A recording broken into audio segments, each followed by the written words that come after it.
I cut off my daughter after I caught her having lunch with my ex-husband's affair partner, then discovered she'd been meeting this woman behind my back for months after they accidentally met at yoga class. So I've been sitting here for hours trying to figure out how to even type this out without sounding completely unhinged, but here goes nothing. About 3 years ago, my husband of 19 years, together for 23, decided that our marriage vows didn't mean much to him.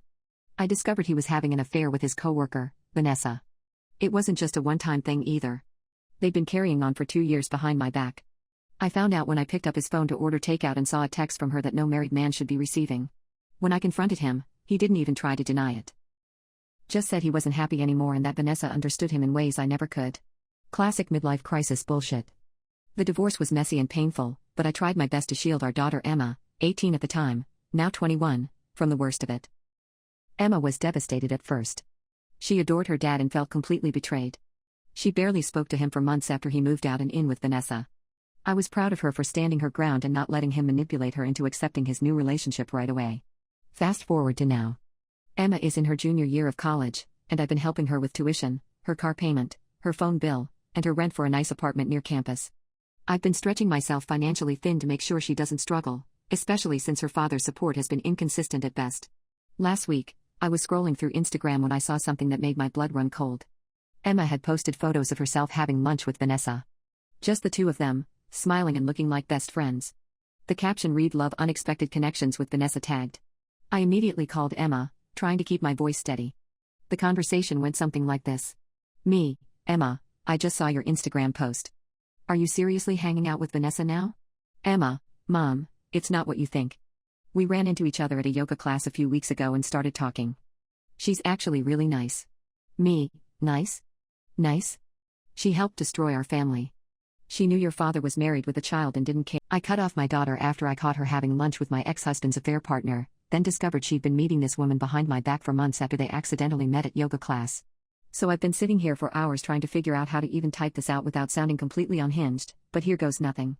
About 3 years ago, my husband of 19 years, together for 23, decided that our marriage vows didn't mean much to him. I discovered he was having an affair with his coworker, Vanessa.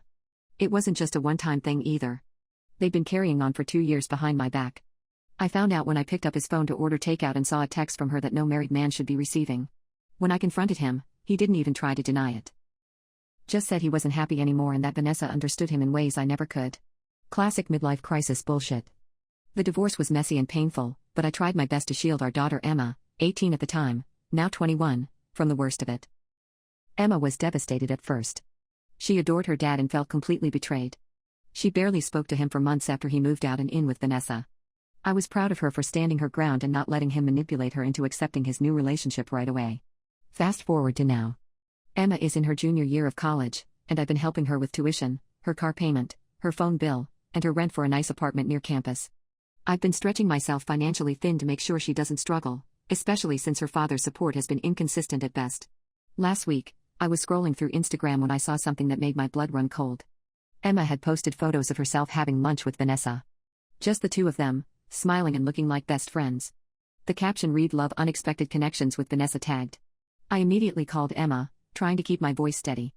The conversation went something like this. Me, Emma, I just saw your Instagram post. Are you seriously hanging out with Vanessa now? Emma, Mom, it's not what you think. We ran into each other at a yoga class a few weeks ago and started talking. She's actually really nice. Me, nice? Nice? She helped destroy our family. She knew your father was married with a child and didn't care. Emma, that was years ago, Mom. People change. Dad was equally to blame, and you're still civil with him. Me, that's different. He's your father. Emma, well, Vanessa is going to be in my life too. She's helping me with some career connections in graphic design. I'm not asking you to be friends with her, just to respect my choices. I lost it. I told her that as long as she was maintaining a relationship with the woman who helped tear apart our family, I wouldn't be funding her lifestyle anymore. No more tuition help, no more car payments, no more rent assistance. If she wants to cozy up to Vanessa, maybe Vanessa can pay her bills. Emma started crying, saying I was being manipulative and controlling, that I was making her choose between her relationship with me and her friendship with Vanessa. She hung up on me. My phone has been blowing up ever since. My ex is furious, saying I'm punishing Emma for his mistakes. My parents think I'm overreacting. My sister is the only one who understands how betrayed I feel. Emma sent me a long text yesterday saying she's hurt that I would use money to control her relationships and that she'll figure out how to manage without my help. She said she's not trying to replace me with Vanessa but that she's an adult who can decide who to have in her life. I haven't responded. Part of me feels justified. Why should I financially support my daughter while she builds a relationship with the woman who helped destroy my marriage? But another part wonders if I'm letting my hurt and anger cloud my judgment. AITA for cutting my daughter off financially over this? First off, Emma's been completely radio silent for 2 weeks after our blow-up. I tried calling a few times but straight to voicemail. She blocked me on Instagram too, which stung more than I thought it would. My ex kept sending these passive-aggressive texts about how I was damaging our daughter's mental health and making her choose sides. Rich coming from the man who couldn't keep it in his pants. Then 3 days ago, I got this email from Emma. Not a call, not a text, a formal freaking email. She explained she'd taken out additional student loans to cover tuition and was picking up extra shifts at her campus job. She'd moved out of her nice apartment into some cramped place with 3 roommates to save on rent. She also got a payment extension on her car but would probably have to sell it soon. Reading that made my stomach knot up. I never wanted her to struggle. I was just so hurt and angry. The real kicker though? She explained how her relationship with Vanessa actually started. Turns out they didn't just run into each other at yoga. Emma sought her out deliberately. She'd been having these nightmares about the divorce for years, couldn't process why her father would throw away our family. She wanted answers from the other woman's perspective. Their first meeting was apparently really awkward and tense. Emma admitted she went there planning to unload years of anger and resentment on Vanessa. Instead, Vanessa apologized profusely, cried, and took full responsibility for her part in the affair. She told Emma things my ex had never admitted, like how he'd claimed we were already separated when they first got involved. Emma said Vanessa showed her old text proving she confronted my ex when she discovered the truth, but by then they were already emotionally entangled. This isn't how I pictured the other woman at all. In my head, Vanessa was this calculating homewrecker who gleefully helped destroy my marriage. The idea that she might have been partially deceived too never crossed my mind. Emma went on to say that these conversations with Vanessa helped her understand the divorce wasn't some random bomb that exploded our family but the result of years of issues between me and her father that we'd hidden from her. Apparently, my ex admitted to Vanessa that he'd been emotionally checked out of our marriage for years before the affair. Why the hell couldn't he tell me that instead of cheating? The career connection thing was real too. Vanessa works at this prestigious design agency where Emma wants to intern next summer. But Emma swore she never asked for help with that. Vanessa just offered after seeing Emma's portfolio. My sister came over yesterday, and I showed her the email. She's always been my rock, but even she seemed torn. She pointed out something I hadn't considered. Emma was 18 when the divorce happened, technically an adult, but emotionally still very much a child whose world collapsed. While I had friends, therapy, and divorce support groups to process everything, Emma had nobody who understood exactly what she was going through. Maybe, my sister suggested gently, Vanessa represents answers and closure for Emma in a way you and your ex can't provide. That hit hard.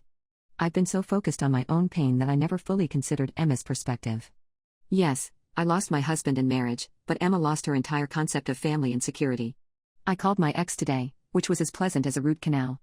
He confirmed parts of Emma's story but tried to downplay his responsibility as usual. When I pressed about him telling Vanessa we were separated, he got defensive and changed the subject. Classic. The most surprising thing happened this morning. I got a handwritten letter from Vanessa. She apologized again for her role in hurting our family and clarified that her relationship with Emma wasn't meant to upset me. She wrote that Emma reminds her of her younger sister, and she sees helping Emma as a small way to atone for the pain she caused. She included her phone number and said she'd respect whatever boundaries I wanted to set. I haven't called her. Not sure I ever will. But the letter seemed sincere. Emma texted me last night, just a simple "Did you get my email?" I replied yes and asked if we could talk this weekend. She agreed to coffee on Saturday. I'm still processing all this. Part of me wants to hold on to my anger because it feels safer than forgiveness. Another part sees my daughter struggling financially because of my reaction and wonders if I'm punishing her for trying to heal in her own way. I keep thinking about something my therapist said years ago during the divorce: healing isn't linear, and everyone's path looks different. Maybe Emma's path includes some kind of relationship with Vanessa. The thought still makes my skin crawl, but I'm trying to separate my feelings about Vanessa from my relationship with my daughter. My parents called yesterday to check in. My mom, always the pragmatist, asked what I was hoping to achieve by cutting Emma off. Are you trying to punish her? Protect her? Or just make the hurt stop? I couldn't answer. I'm not sleeping well. Keep having these dreams where Emma's a little girl again, asking me to fix her broken toys. I wake up feeling like I'm the one who broke something important this time. The hardest part is admitting that maybe, just maybe, Vanessa isn't the one-dimensional villain I've made her out to be for 3 years. And if that's true, what else have I been wrong about? Some of you commented that I was using money to control Emma. That stung because there's probably some truth to it. I've always been the parent who provides, who makes things easier, who fixes problems. Without that role, I'm not sure who I am to her anymore. To the person who asked if I'd ever tried to understand why my ex cheated instead of just demonizing the other woman, no, I hadn't. It was easier to blame her entirely than examine the cracks in our marriage that existed long before she came along. That's a bitter pill to swallow. Tomorrow I'm seeing my therapist for the first time in over a year. I clearly need to unpack all this with someone objective. I still don't know if I should reinstate Emma's financial support. Part of me feels like I should stand my ground, but another part feels ashamed for making her life harder because of my unresolved issues. What kind of mother chooses her pride over her daughter's well-being? For those who suggested family therapy, I'm considering it, though convincing Emma might be difficult now. She's furious and hurt, and rightfully so. I keep coming back to this question: what matters more, being right or having a relationship with my daughter? In my darkest moments, I wonder if I'm becoming the kind of bitter, controlling person I always swore I'd never be. Here I am, at 3 a.m., writing this update because sleep won't come. Saturday's coffee with Emma looms like both a threat and a lifeline. I have no idea what to say to her, how to bridge this gap without completely abandoning my own boundaries and feelings. So the coffee meeting with Emma happened yesterday, and I'm still trying to process everything. I drove to the cafe an hour early, anxiously rehearsing what to say, only to find Emma already there when I arrived. She looked different. Thinner, with dark circles under her eyes, her hair pulled back in a messy bun instead of the carefully styled waves she usually wears. The first 5 minutes were painfully awkward. We both ordered, then sat staring at our cups. She finally broke the silence. "I never meant to hurt you, Mom. I thought you'd be mad initially but would try to understand." I took a deep breath. "I'm trying to understand now. Can you help me?" What followed was the most honest conversation we've had since the divorce. Emma revealed that she'd been in therapy for the past year dealing with abandonment issues. Apparently watching our family implode triggered deeper anxieties than I'd realized. She'd been having panic attacks at college, terrified that every relationship in her life would suddenly dissolve. "Dad refuses to really talk about what happened," she said. "He just says these things happen and changes the subject." I needed to understand why, Mom. Why would someone throw away 23 years? Why would someone knowingly get involved with a married person? I couldn't move forward without answers. When she put it that way, I understood her seeking out Vanessa. I'd been desperate for answers too after discovering the affair. The difference was that Vanessa actually gave Emma some. Here's the part that knocked the wind out of me. Emma said seeing Vanessa and my ex together at family events had been unbearable. Not because she hated Vanessa, but because nobody acknowledged the elephant in the room. Everyone pretended this was normal, expected Emma to just accept her father's new relationship without processing the betrayal. Vanessa was the only one who validated how screwed up the situation was, Emma explained. She apologized for her part in it. Dad never really did. That hit hard. In my effort to shield Emma from the ugliness of the divorce, I'd unintentionally prevented her from properly processing it. And my ex, true to form, took the easy way out by refusing to acknowledge the damage he'd caused. The conversation shifted when I asked about her financial situation. She admitted it was dire. Her new apartment had mold issues. One of her roommates rarely paid rent on time. She'd had to drop a class because she couldn't afford the materials. She'd been eating ramen for most meals to save money. My heart shattered listening to this. My pride had put my daughter in this position. "I'm sorry," I said, tears welling up. "I reacted out of pain and ended up hurting you instead." Emma reached across the table and squeezed my hand. "I understand why you were hurt, Mom. I should have told you about Vanessa from the beginning instead of sneaking around. But cutting me off financially felt like you were saying your hatred for her was stronger than your love for me. That sentence will haunt me forever." I explained that I'd transfer money for her rent and car payment that afternoon, and we'd figure out the tuition situation this week. The relief on her face was immediate, which only increased my guilt. Then came the complicated part. Emma wants me to meet Vanessa. Not right away, but eventually. She thinks it might help me find some closure too. I'll be honest, my knee-jerk reaction was hell no. But I promised to consider it. For Emma's sake. After coffee, we walked to her car, and she showed me pictures of her new apartment on her phone. It was worse than I imagined. The place was tiny, the walls water-stained, the furniture clearly salvaged from dumpsters. My daughter had been living like this while I was busy nursing my wounded pride. I went home and transferred enough money to cover 3 months of her old apartment's rent, her car payment, and groceries. I included a note saying we'd figure out the tuition together next week. She sent back a simple "thank you, I love you" that made me sob for an hour. Later that night, I had the most uncomfortable phone call of my life with my ex. For once, I didn't let him deflect or minimize. I forced him to acknowledge how his refusal to have honest conversations with Emma had pushed her to seek answers elsewhere. He got defensive, then angry, then finally quiet. "You're right," he eventually said, which might be a first. I've been avoiding the hard conversations because I don't want to be the bad guy in her eyes. Too late, I replied. What matters now is helping her heal. He agreed to family therapy, which shocked me speechless. We're scheduling the first session for next week. I called my sister afterward to decompress. She pointed out something interesting. That maybe my extreme reaction to Emma's friendship with Vanessa wasn't just about betrayal, but fear of replacement. You've defined yourself as Emma's protector and provider, she said. The thought of sharing that role with a woman who replaced you as your ex's partner must be terrifying. She wasn't wrong. The idea of Vanessa mentoring Emma, helping with her career, forming a bond. It triggers something primal and painful in me. Not just because of the affair, but because I'm afraid of becoming irrelevant in my daughter's life. This morning, I did something I never thought I'd do. I texted Vanessa. Nothing dramatic, just, Emma suggested we meet eventually. I'm not ready yet, but I appreciate your letter and your support of her career goals. She responded almost immediately, whenever or if ever you're ready. No pressure. Emma speaks the world of you. That won't change. I don't know how to feel about any of this. Part of me still wants to hate Vanessa with the fire of 1,000 suns. Another part recognizes that people are complicated, relationships are messy, and my ex was the one who made vows to me, not her. My therapist suggested I write out all the things I'd want to say to Vanessa if we ever meet. I filled 7 pages. Most of it was anger and hurt, but by the last page, I found myself asking questions instead of hurling accusations. Maybe that's progress. Emma called this evening to tell me she'd given notice at her current apartment and would be moving back to her old place next month. She sounded like herself again. Excited, making plans, laughing. I've missed that version of my daughter. She also mentioned that Vanessa had texted her about my message. Apparently, Vanessa cried, relieved that communication was even possible. That information sits uncomfortably with me. I don't want to be responsible for Vanessa's emotions. But I also don't want to be the bitter ex-wife forever. As I'm writing this, I'm realizing something important. My marriage ended 3 years ago, but I've been letting that moment define everything since.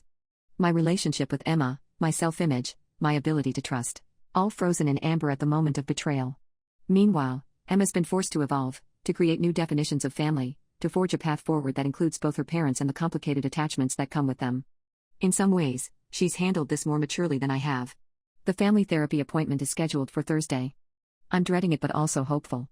My ex agreed that Vanessa wouldn't be part of these initial sessions. This is about the original family unit first. Baby steps. To the commenters who called me controlling and manipulative. You weren't entirely wrong. I used financial support as a weapon when I felt threatened. That's not the mother I want to be. To those who defended my reaction as justified, thank you, but the cost was too high. Hurting Emma to punish Vanessa and my ex was cutting off my nose to spite my face. I don't know what happens next. I don't know if I'll ever be able to sit across from Vanessa without wanting to scream or cry or both. I don't know if my ex and I can rebuild any kind of functional co-parenting relationship after years of barely concealed hostility. But I do know that Emma deserves parents who put her healing above their own pain. She deserves to create her own relationships without fear of punishment. She deserves a mother who listens before reacting. So that's what I'm trying to be. One uncomfortable conversation, one therapy appointment, one deep breath at a time. Last night I dreamt that Emma was small again, maybe 5 or 6, sitting between me and my ex on our old porch swing. In the dream, she looked up and asked, "Are we okay now?" I woke up before either of us answered her. I think that's the question I've been avoiding. Are we okay? Will we be? I don't know yet. But for the first time in 3 years, I'm willing to find out. The family therapy session started out as absolute train wrecks. The first one ended with me storming out after my ex tried claiming I'd been emotionally unavailable for years before the affair. The second one had Emma in tears when her father finally admitted he'd never planned to tell me about Vanessa if I hadn't caught them. By the third session, our therapist looked like she regretted her career choices. But somehow, around session 5, things shifted. My ex finally dropped his defensive bullshit and owned his part in everything. Turns out he'd been carrying massive guilt all this time, which came out as defensiveness. Emma opened up about feeling like she'd lost both parents during the divorce, me to bitterness and him to his new life. And I realized I'd been clinging to anger because it felt safer than moving on. The breakthrough came during a session where Emma asked us both a simple question: what do you want our family to look like now? Not the past. Not what could have been. But now, in its broken, reconfigured state. My ex said he wanted Emma to feel she could love all the people in her life without guilt.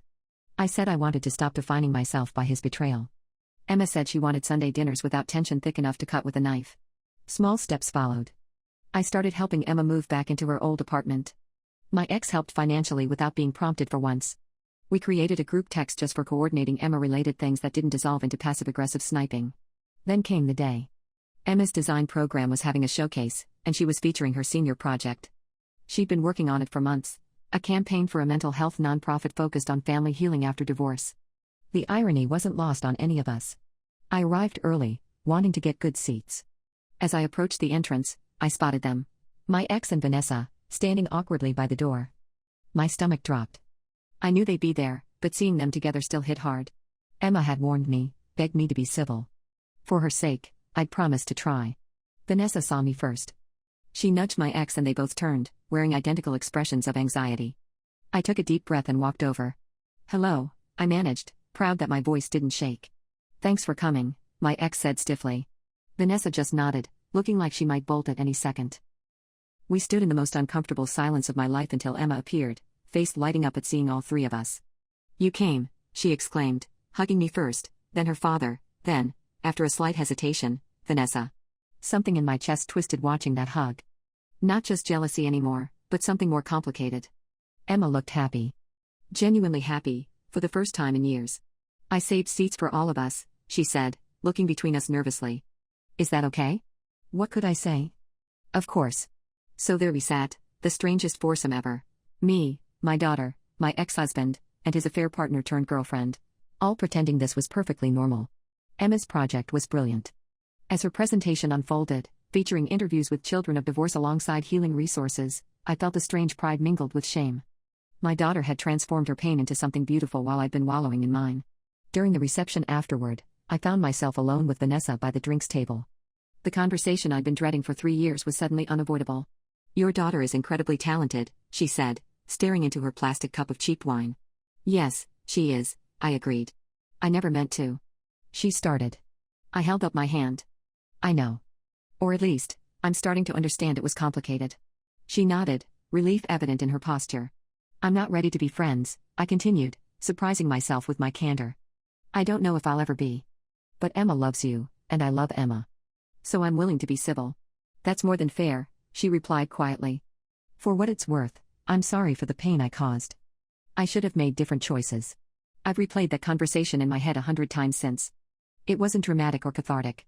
No shouting, no crying, no grand gestures of forgiveness. Just two women acknowledging a messy situation and agreeing to coexist for someone they both love. Emma noticed us talking and looked so hopeful it almost broke my heart. Later she hugged me so tightly I could barely breathe, whispering thank you in my ear. The real plot twist came 3 weeks later when Emma called, asking if we could meet for lunch. She sounded nervous, which immediately put me on edge. Was she sick? In trouble? Pregnant? None of the above. She slid an envelope across the table. An acceptance letter to a prestigious design program in London. A 1-year fellowship that could launch her career, starting in September. "I applied months ago, never thinking I'd get in," she explained, watching my reaction carefully. "It's an amazing opportunity, but you're worried about leaving while things are still fragile between all of us," I finished for her. She nodded, tears forming. "I feel like I just got my family back, in whatever weird form that takes now. I'm scared if I leave, everything will fall apart again." That's when I realized I'd been unfair to Emma in ways I hadn't even recognized. By making her the center of our broken family dynamic, I'd burdened her with being the peacekeeper, the reason we all behaved ourselves. "You should go," I said firmly. "This is your dream, and we'll all still be here when you get back. Different, maybe, but here." The relief on her face was both beautiful and painful to see. After that lunch, I did something impulsive. I called my ex and asked to meet, just the two of us. No therapist, no Emma. We met at a coffee shop where we used to go when we were dating, a lifetime ago. "Emma's leaving for London," I said after we'd settled with our drinks. "And I think we need to figure out how to have a relationship that doesn't revolve around her." He looked genuinely surprised. "I didn't think you wanted any relationship with me." "I don't," I clarified. "But we're going to be connected forever through Emma. Her graduation, her wedding someday, potential grandchildren. We can't keep relying on her to manage our feelings about each other." We talked for 2 hours, more honestly than we had in years. I admitted I'd ignored problems in our marriage long before Vanessa. He acknowledged that cheating was the coward's way out. We reminisced about the good years, mourned what we'd lost, and tentatively discussed what a functional ex-spouse relationship might look like. Emma's going-away party last month was surreal. My parents came, bringing embarrassing childhood photos. My ex's parents were there, awkwardly avoiding mine at first until my dad cornered his dad talking about golf. My sister brought her kids who adore their cousin. My ex's brother showed up with expensive wine and bad jokes. And yes, Vanessa was there, quietly helping in the background, still giving me space. At one point, I found myself in the kitchen with my ex, both of us loading the dishwasher in the comfortable silence of people who've done this chore together 1,000 times. "Do you think she'll be okay?" he asked, worry evident in his voice. "She'll be amazing," I said confidently. "She's stronger than both of us." He nodded, then hesitated before adding, "For what it's worth,